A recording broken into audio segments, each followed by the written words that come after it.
Absolute Chocolate kita daripada 2018, sejak saya ingin memulakan ataupun berkahwin. Masa tu saya bertunang dengan isteri saya, Nadia Shahab. Masa tu kita orang macam memang tengah nak cari duit kahwin, tapi macam tak ada duit langsung. Saya masa tu memang ada RM30 je dalam akaun bank dan nak kahwin. Bila nak kahwin dengan orang Singapore, of course lah dia punya cost tu tinggi. So macam kat mana nak cari duit?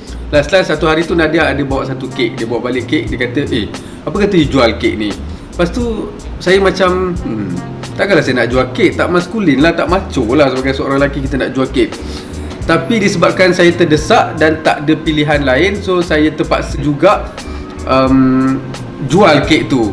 And in the end, bila saya jual kek tu, memang Alhamdulillah, mungkin disebabkan rezeki untuk berkahwin, rezeki nak mendirikan masjid, orang kata. So Allah pemudahkan jalan, pemudahkan cara. Alhamdulillah, lepas tu Absolute Chocolate diterima ramai, diterima oleh pembeli, diterima oleh netizen.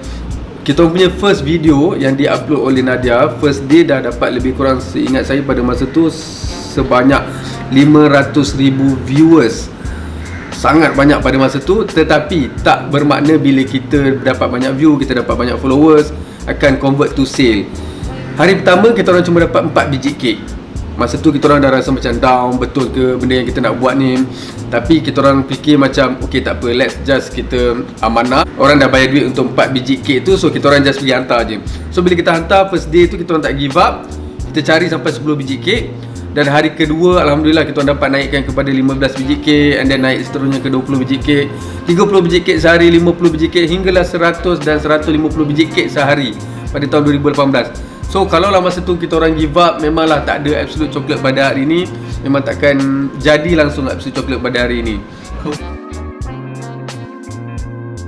Ada beberapa pengalaman yang boleh saya kongsikan. Antaranya, sewaktu kita orang nak launch kita orang punya first product yang kita orang buat sendiri, which is Salted Egg Cake. Salted Egg Cake ni memang tak pernah wujud dekat Malaysia. Pada tahun 2019 kita orang launch tu, kita orang mengambil risiko yang sangat besar untuk memperkenalkan satu produk yang tak pernah wujud di Malaysia.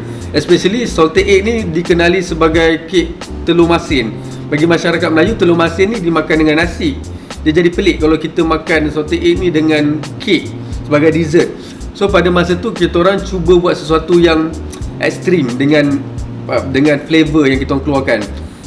Masa tu kita orang ingat bila kita first day launch mungkin akan dapat sambutan yang hangat. Biasanya kalau kita launch satu-satu kek yang baru, memang sehari ataupun hari yang pertama tu kita dah dapat beribu orders.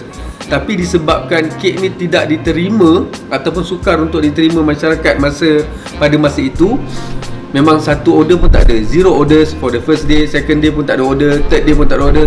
So kita orang dah macam give up dah. Masa tu saya dengan isteri dah fikir macam mana adakah kita orang patut tutup kita punya business. Tapi kita orang fikir macam kita orang masa tu ada lebih kurang 20 ke 30 orang staff yang kita orang kena fikir. Kalau lah kita orang tutup kita orang punya syarikat, macam mana dengan kita orang punya staff 20-30 orang tersebut? Macam mana diorang nak sara keluarga diorang? Macam mana diorang nak memberi nafkah kepada isteri ataupun anak-anak? So disebabkan itu kita orang teruskan kita orang punya semangat, kita orang teruskan juga kita orang punya perancangan, kita tukar sikit strategi marketing kita masa tu. Dan Alhamdulillah, Salted Egg Cake kita, Absolute Chocolate, sampai ke hari ini menjadi salah satu kek yang paling laris buat jenama Absolute Chocolate sendiri. So jatuh bangun tu memang biasalah bagi meniaga. Cumanya kita sebagai usahawan, kita tak boleh give up. Okay, 5 tips perniagaan, especially marketing yang selalu kita guna pakai untuk Absolute Chocolate. Sebenarnya kita lebih fokus kepada online. Itu yang pertama. Bila pandemik ni, of course kita susah untuk keluar dengan MCO, PKP. So limitation untuk kita keluar membeli tu ada. Jadi bagi kami, kita orang akan selalu menggunakan teknik perniagaan online. Daripada 3 tahun lepas pun, memang sebelum PKP, sebelum COVID pun, memang Absolute kita gunakan sistem online untuk mengambil order. So yang pertamanya guna lebih memperbanyakkan ordering daripada online.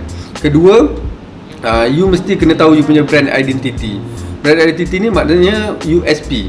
USP bermakna bila you keluarkan sesuatu produk tu mestilah unik. Contoh macam apa yang kita orang selalu buat, setiap kali kita nak keluarkan satu-satu produk, kita mesti cari unique selling point dia. Kita panggil USP. Unique selling point Absolute Chocolate adalah di mana kita akan sentiasa memperkenalkan flavor-flavor yang unik ataupun konsep-konsep yang unik. Seperti salted egg cake, dan terbaru kita ada dalgona cloud cake yang kita letak cotton candy kat atas tu. Bila orang rekod, dia nampak macam satu konsep kek yang menarik. So bila benda tu menarik, dia akan menarik lebih ramai pembeli. Itu yang kedua. Yang ketiga, specific targeted market ataupun audience. Sebab biasanya kalau kita buat sesuatu ad daripada FB ads ke ataupun IG ad, kita jangan terlalu target market yang terlalu besar. Contohnya kita menjalankan perniagaan di Kuala Lumpur. Better kita target perniagaan ataupun customer daripada Kuala Lumpur sahaja. Sekiranya kita tak boleh menghantar sehingga di luar kawasan perniagaan kita, tetapi sekiranya anda boleh menghantar ke luar kawasan, maka bolehlah kita buat targeted ads yang lebih meluas. Keempat, kita boleh gunakan metod influencer marketing. Okey, influencer marketing ni sangat menarik. Zaman sekarang ni banyak bisnes-bisnes yang menggunakan sistem ataupun metod influencer marketing.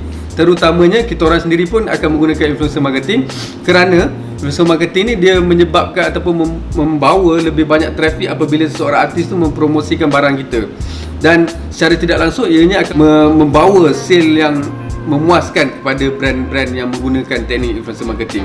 Dan kelima, memperkenalkan harga yang kompetitif. Bila zaman pandemik, kita tak boleh meletakkan satu harga yang terlalu tinggi oleh sebab ketidakmampuan pembeli membeli barangan yang mahal. Maka disarankan untuk kita memperkenalkan harga yang agak mesra rakyat ataupun mampu milik, mampu beli, supaya ianya boleh reach kepada lebih ramai pembeli di luar sana. So itu 5 tips marketing pandemik yang saya boleh kongsikan.